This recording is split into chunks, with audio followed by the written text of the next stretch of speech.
Welcome back to episode 3 of our podcast. I'm Ari. EJ. And we're happy to have you. We have some more controversial questions to answer today.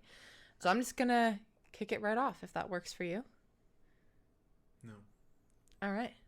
Question number 1. In our relationship, how do we handle conflicts and disagreements? And what are our communication strategies to ensure healthy resolutions? You have a thought? Yeah.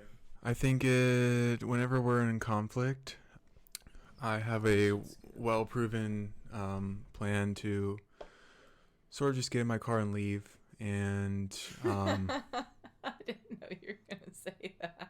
Things will sort of just work out over time. I don't think there's much to talk about. I'm right in my mind, she's right in hers. And then, over time, that gap of getting into an argument and just leaving will, probably widen as we stay together, and then discrepancies will just rise. We'll secretly hate each other more and more and never agree on anything until it's too late. And then we have, 5 kids, everything's in both our names, and a messy divorce. Yeah, that's actually what our first couple years of our relationship was. I would sort of just leave and walk away from the conversation. Now we live together. Past, a few years of our relationship has been the best for me because, yes, we're still together as we were when things weren't good, but we both have worked on our individual selves a lot. Me especially, I really struggled with talking through things, communicating how I feel, and I think that is the biggest factor. Working with, either clients that I've personally trained, family friends that I'm close with that have gone through a divorce, I always ask questions because my parents went through a divorce, and the common theme was that they stopped communicating. That is sort of the downfall of the relationship, in my opinion. And the thing that we do really well now is that if something that we don't like in a relationship, we just communicate and overtalk. And overtalk is always better than undertalking. Just empathy and understanding, and I think both of those come through open communication. And thanks for saying that as well. I don't think we have a strategy, so to speak.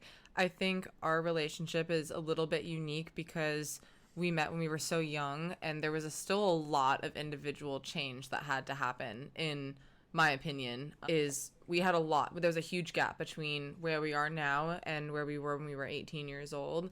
So I think when you're combining growing pains with a serious relationship, that's why it was so difficult. But I also think it requires trust, and it just took a few years to get past those growing pains in order to trust the other one.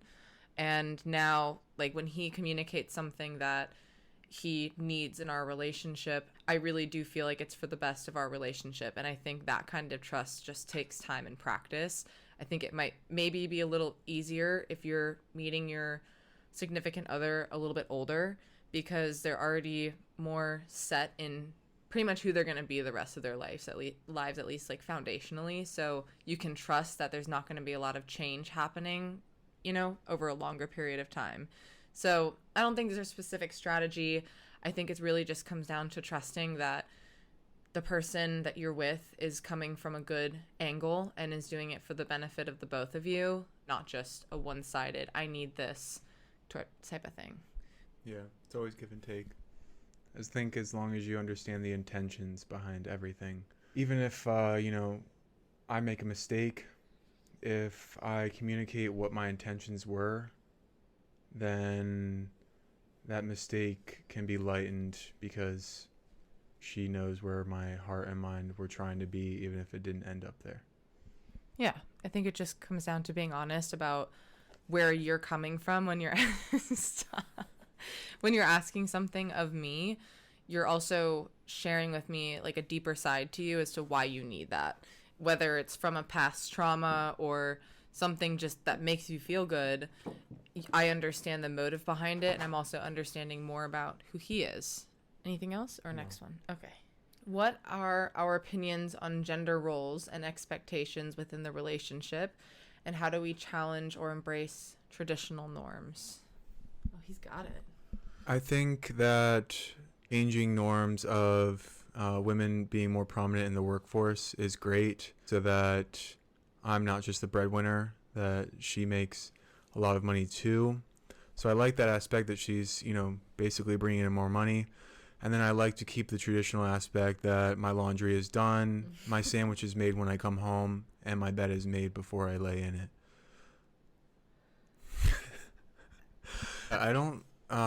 I hate putting people into boxes of all kinds. I think that it's up to each relationship and each person. I have no cultural expectations of her. Again, with the intentions, as long as we are both intent with what we want in our relationship and we have clear values and a clear mission going forward, I think the decisions that we make will be on making that happen. We're a team and we try and figure out our strengths and weaknesses, how we can add to those or pick up the slack where either one of us is lacking. That's the most important thing. Yeah, it's just it's more subjective. It shouldn't be you are a certain gender, so you do these certain tasks besides giving birth, because men can't give birth. No, just kidding. Sort of. A lot of editing out on that one. Okay, so my answer I feel like is pretty similar, but in my opinion, if you both are keeping each other accountable, it really doesn't matter what each person is giving in the relationship. I think there's foundational things that every relationship needs, and it's about taking care of your team. Like you and I are a team, so whatever we need to do to take care of where the gaps are in our life, really, who's the most available and equipped to do that. I think that's, for me, all that really matters, as long as we're covering our bases, because as long as we're working together to get that dream taken care of, I don't really care who does what. Facts. Okay. How will we address potential disparities in emotional expression and needs within our relationship? I think we've dealt with that already. I don't think it's if we're going to or when. We already have for a long time. I am definitely more emotional and I wear my heart on my sleeve, so I'm pretty open as far as what I'm feeling, and he is not. He's gotten a lot better at it, and it's definitely helped me understand him more and accepted when he is maybe a little bit more reserved or wants to work through things himself. It just having a balance of both, enough from you where I can understand what you need, and if the distance or separation for a little while, going to be by yourself for a while in your own mind is what you need, then I understand why. We started dating when we were teenagers, and now we're in our mid-20s. And the biggest thing that I've learned after a few years into dating, the beginning of our 20s, was we had so many differences in what we wanted to do in our free time, what our goals were, even what shows and movies and music that we listened to, pretty vastly different. I kept thinking in my head, we're so different, maybe we shouldn't be together because of how different we are in so many aspects. And then after doing a lot of soul searching and reading about it, asking people that have been happily married for a long time, asking people that have been divorced in their relationship, the biggest thing that came to me was there's no relationship, there's no perfect person. There is just a intent to make the most out of your relationship and strive for a perfect relationship. Everything takes work. Everything takes give and take in the relationship. It's a 50-50 on paper, but in reality, sometimes it's 80-20. Sometimes it's 100-0. It's just about the intention and the goal and the shared values. And if you have core foundational beliefs that are shared between two people, then the rest of the stuff can fall into line, just being worked out through communication over time. Deep. He's so deep. So deep. The hand thing is starting to get weird now, how many times you're doing it. You did it in the other podcast as well. I know. It's a little weird. The podcast we filmed yesterday. Yes. Last week. Yes. All right. Next question. Number whatever. How can the entrepreneurship ecosystem better support young entrepreneurs from underprivileged backgrounds who may lack access to resources and networks? You're a young entrepreneur. Isn't part of entrepreneurship having to go and network yourself and find your community? Yeah. I think this is a older problem for the first world countries and a current problem still for third world and developing countries. I think especially, I'll speak on America. I see homeless people with phones, and phones give you access to the internet, and the internet has all the answers on it. You just have to search for them and have the mindset to, not be caught up in the scrolling addiction. And it's all about choices. Like, whether you start up with a leg up or 10 legs down, there are people that have shared their stories that have been in your exact circumstance or very similar to it and gotten themselves out of it, and they've shared it online.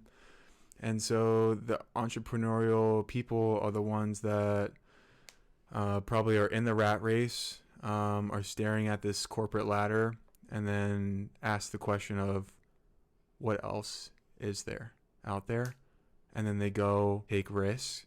The people that stare up that ladder, look out the window and see that there are other opportunities, but they look too risky.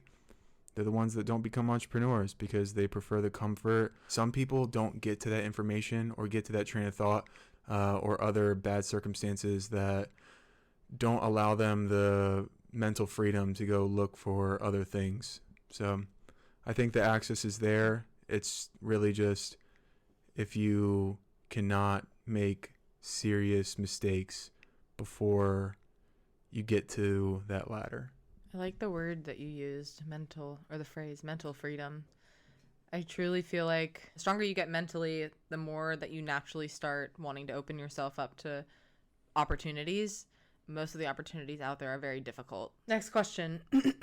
What role should parents and educators play in fostering entrepreneurial mindsets and skills in young individuals? Going hand in hand with a lot of what we talk about, just mental toughness, problem solving.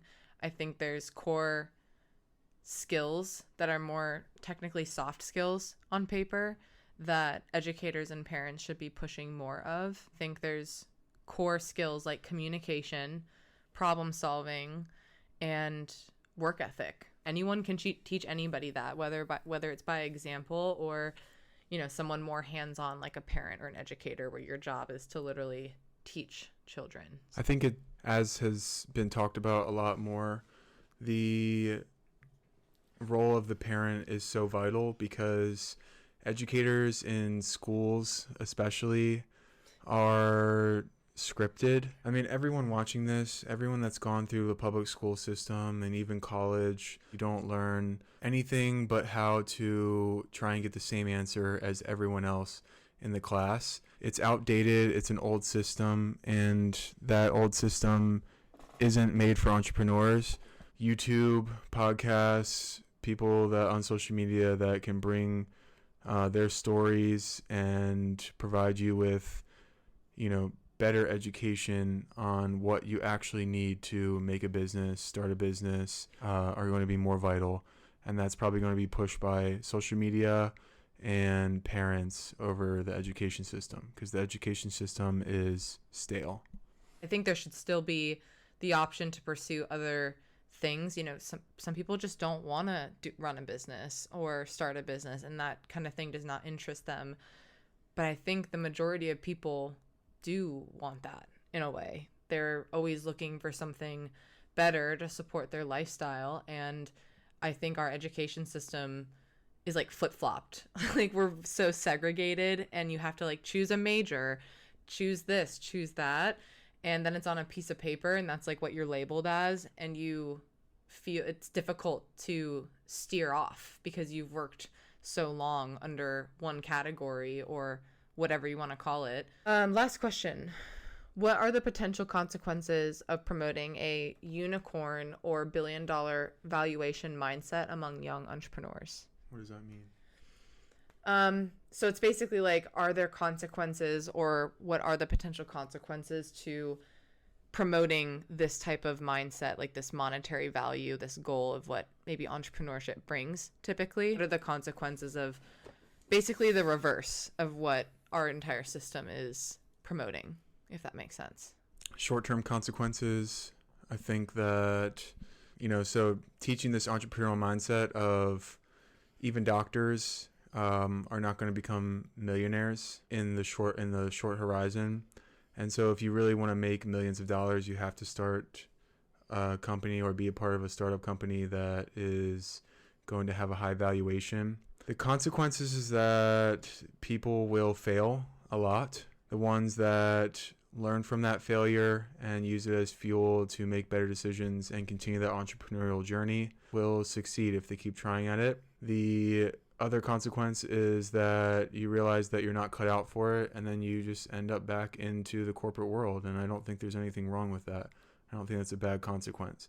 I think long-term consequences of this, which we're even starting to see, is that there's a lack of people signing up for essential jobs like plumbers, more of the blue-collar work. We'll see how that tails out in the next, even century, like thinking out that far. Like, will there be, just everyone's an influencer, everyone's a entrepreneur starting their own company? I don't think that the consequences are bad, because everyone was a farmer, and now there's a few farmers that provide food for the rest of the world. I think the humans' number one ability is to adapt. That's why we're still alive. That's why if we continue to mess this world up and we kill it, we'll adapt. We'll get on a spaceship and go to Mars and build it up until we kill that one. I think adaptation is our biggest skill, and taking a risk is vital to life. And people take risks every day just by getting in the car. Why not just take a bigger risk and leave your job and go try something new? And if it doesn't work, worst case scenario, you end up where you were with more knowledge. That's my mindset on it. It made me think about how my mindset used to be, because there is something to say around just a lack, like the ignorance of what certain jobs and what, a certain path you pursue helps you with financially. Like, there was a time when I thought that there were many jobs out there that could make me a millionaire one day. There were jobs out there that eventually, if I worked hard enough, that I would be able to do that. That's totally false. I find that more of the meaning behind someone saying they want to make a lot of money is really they don't want to trade their time for money. Money in this world equates to freedom of time, because you're either trading your time on an hourly basis or a salary for money, or you make a product or a company and you can have more leverage. One decision that you make that you work on for 20 hours or 100 hours, actually one, decisions that you make, you could work a whole year on building a company, 2 years, and not make a lot of money during that process, but then sell it or get the business to a point where it makes you enough money that would have taken you 10, 20 years in a job. So that's the thing, is the leverage. You can only leverage, 16 hours of your day, because you have to sleep 8 to work. And so the goal is always make money while you're sleeping. Because if you're not, you're just creeping.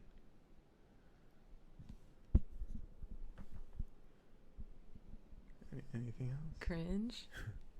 The last thing that I will say is I agree with that as well. And I think it's twice as difficult because there's people out there that have maybe a different perspective on life, and it's already difficult to give up your time for money, and especially if you feel underpaid. So the thought of giving more time upfront with an unknown result is so much more difficult, and like mentally as well, because there are so many unknowns. So I think there are people out there, which is totally fine, that would rather live for the now and have as much time to enjoy life as possible, while having a more secure time allotted for work, as opposed to there's so much more time up front that you need to put into starting a business and figuring out what our system has never taught us.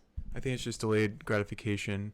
In schools and the education system, it's sort of taught to, you do something for that hour, you get paid for that hour at the rate that you signed up for. And more of the risk with entrepreneurship is you put in a lot of hours, and the goal is that you make a lot more money down the road, but it's delayed. You're not just putting in an hour of work and getting an hour of pay directly.